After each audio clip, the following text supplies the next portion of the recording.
have is a conjunction of events. It's a big machine with lots of moving parts, all of which have to operate pretty much perfectly all the time. We saw that it didn't occur on Friday. I don't think it's symptomatic of an entire system. All right. One way to look at it, Saturday and Sunday may have been the cascade of that.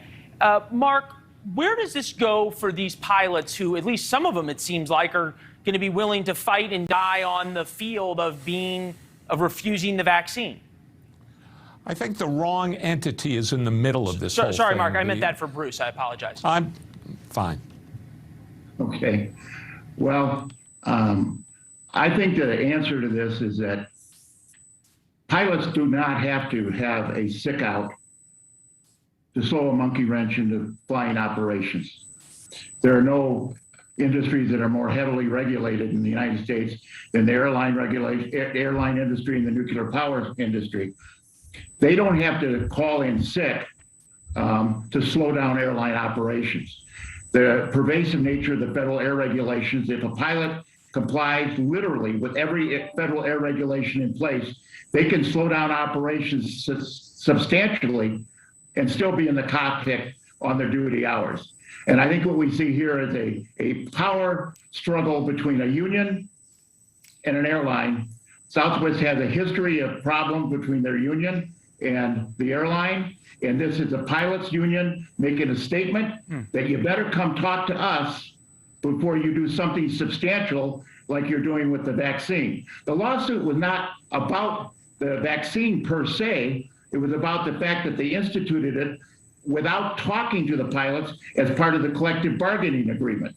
Yeah. So the pilot, nobody wants the cockpit and the cabin to be safer than the crew. You and I may fly once or twice a month. Yeah, they fly in that cockpit, in that cabin, 3-4 times a day.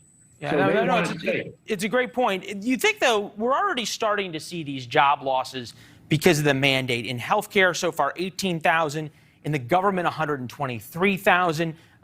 We're already seeing more and more members of the U.S. military, conceivably, who are unvaccinated. You just heard about this temporary restraining order fight. Issues in the trucking industry, perhaps, over the vaccine mandate as well, Mark. It just feels as though at some point there's going to have to be some court that adjudicates this. Well, the problem is that, as I started to say before, Leland, the wrong party is in the lawsuit. This shouldn't be against Southwest Airlines. The White House issued a mandate that all government contractors and subcontractors have to require vaccination of their employees in terms of any government-related contracts and so forth. The fact is, all the airlines, including Southwest, are government contractors.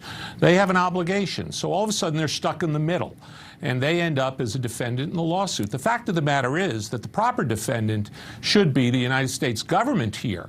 If somebody wants to challenge this executive order mandating vaccines among government contractors, they ought to go against the United States government, not as against the airline. It's a pretty cynical view to even suggest that Southwest or any airline does anything other than want to get their passengers where they want to go on time. I think that's true of the pilots, the flight attendants, and the airlines. They all want that. And I think they're all in it together. And it's been an admirable effort by an airline that, frankly, in an industry that, frankly, has been beaten to death the last 18 months. So I think in terms of this lawsuit, it should be against the government. That's an interesting point also. Because there's two things here. There's the mandate for federal workers and contractors, which is different than private businesses. So conceivably, you may see some lawsuits against the government. That'd be an interesting one. Gents, we'll have you both back to talk about it when it happens. Thank you. Thank you. Thank you. All right. Will Donald Trump be the savior of Joe Biden?